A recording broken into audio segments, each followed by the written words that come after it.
Okay, so welcome, and let's try to reproduce the settings and representation of the graphical representation of the insulin molecule as shown on our website.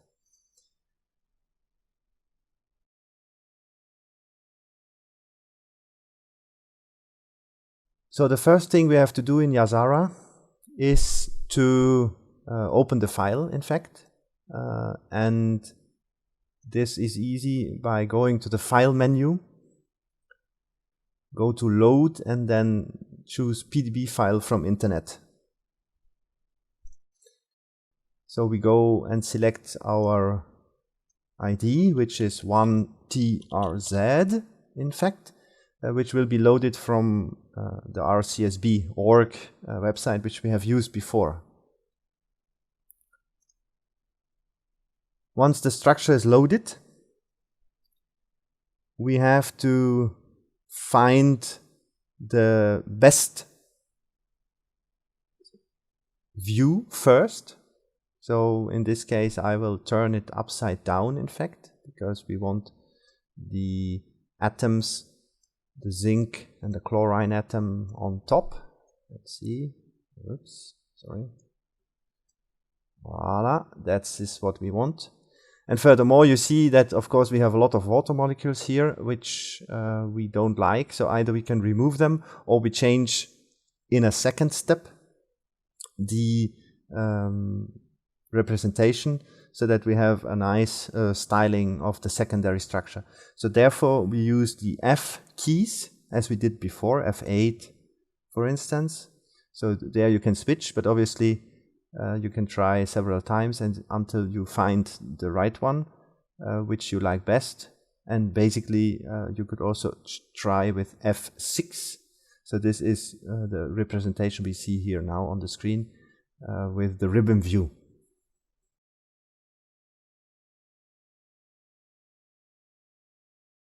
The next step is coloring the backbone in gray. For this, we have to select the molecule. So this we can do in the edit, select new molecule. And in our selection box, we limit the selection to all protein atoms, or atoms which belong to a protein. So this, you see, does not select the atoms, zinc or the chlorine atom.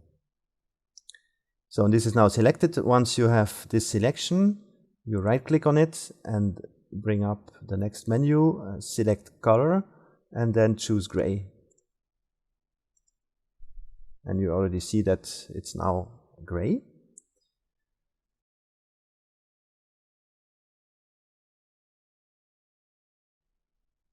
What we want as well in the next step is to change our residues of the helical structures and color it to a different color than gray.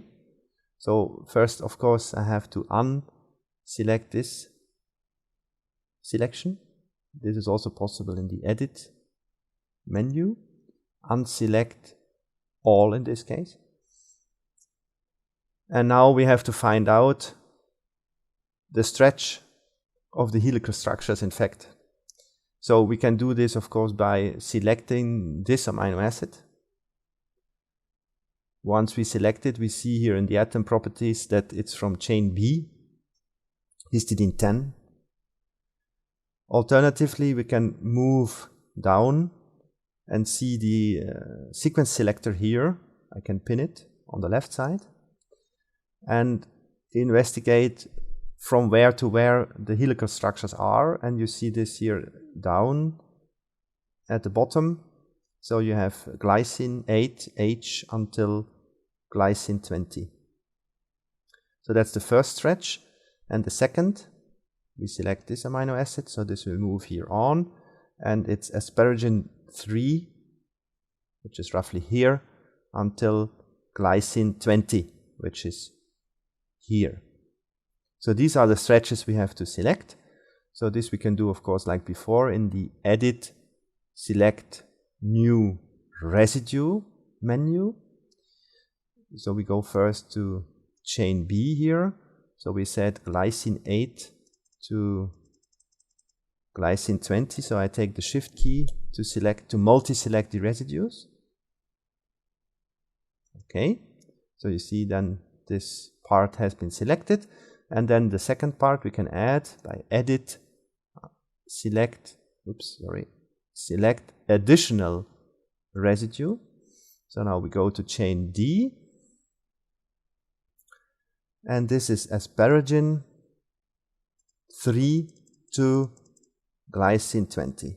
Shift key again, multi-select the residues, and then click OK. So now we have the two helical structures selected. Once this is done, I right-click on it, again, color, magenta. Okay, so you see that nicely this is selected.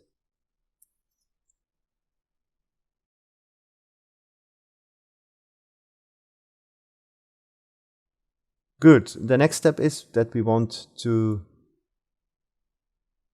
color the side chains here in element color. So I can do this various ways. So I will here do the lazy way and unselect all. Then select this residue, right click on it and say in this submenu select new residue. So you see then the residue is selected. Again here, second residue, right click, select additional residue. Third one, select additional residue, and then 3 are selected of these residues. But what you also see that we have, of course, the backbone here. So we have to unselect the backbone because otherwise this part of the helix will be also colored. So I have to go here and say Edit, unselect atom, and the atom belongs to the backbone. Okay, so now you see it's only side chains which are selected, and I can then click on one side chain right click, and then again color by element. Okay, so you see here nicely selected. And then the last step is, of course, to label the structures. The side chains, in fact. So I would do here and right click on them, label, menu, residue. We take the residue name and the residue number as has been already checked. The only thing what is important that we change the height a little bit so that it's not 1 angstrom but a little bit smaller, 0.2 for instance. Okay. And then you see that you have a very, very small label here. So this is of course not what we really want. So I will move it a little bit so that I can select it. So this is very small. So how can we change this? There's more than one option. The easiest is to look into the user manual, for instance, one option, but there's many others. So in order to get the user manual, I go to Show User Manual, and then I will get it here into our screen. So here we are. What I do there is usually unfold the menu several times until I can use the search function in the browser. So Control F, and then look for label. So here you see I have the labels and the help associated with it. There's several parameters of the label help. One is label par to set the parameter. So this is what I'm interested here in this case. And as you see here, there is a lot of parameters for this parameter as such, an argument, font, height, color, and so further. So and here you see also on the on the bottom you see a command line which will help us to immediately change these labels in one go. So I select them and copy,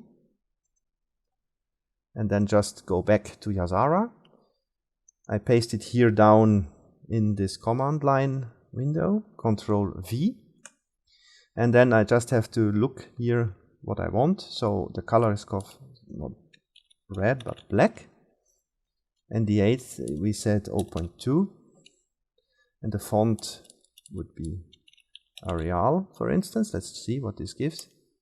And now we get a decent size. We just have to change the labels, still the position a little bit, so that it's not over the side chains. Okay, put it here. And then we still have to unselect the residues.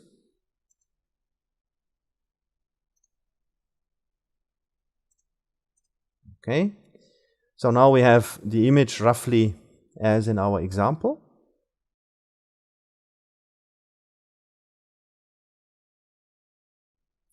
And the last step is, of course, now to save it into a file, which you can then use, for instance, in the publication.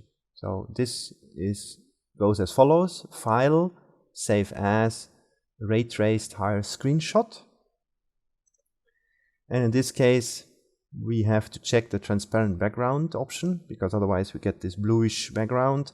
We can uncheck the display window here of this POV ray, and then just run it. I will put it here in the desktop, for instance, in this folder, and I name it 1TRZ pub, for instance, and then click OK.